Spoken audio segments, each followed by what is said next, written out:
simulan ngayon. Kaya ang aking ipapahagi sa inyo ay ang new beginning o bagong simula sa ating buhay. Ano nga ba ang ano nga ba ang bagong simula?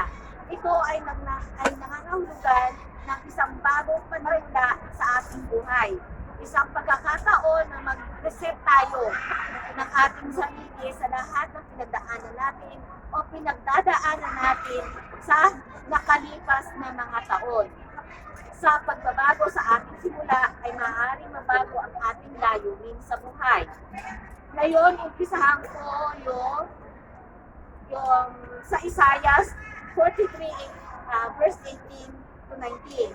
Ang sabi sa verse 18, ito ang sabi niya, ilibing mo na sa limot at wag nang alalahanin pa ang mga nangyayari noong unang panahon. Verse 19, tasdan mo, ako ay gagawa ng isang bagong bagay, ito na nagaganap na. Hindi mo ba nakikita? Gagawa ako ng isang daan sa gitna ng disyerto. Gagawa ako ng isang daan sa gitna ng disyerto at magkakaroon ng ilog sa lugar na ito.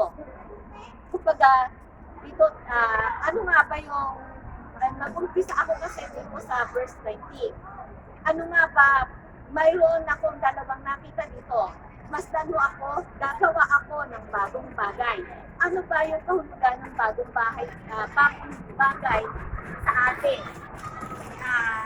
Ang bagong bagay ay nangangako ang Diyos na kikilos siya sa paraang hindi natin inaasahan.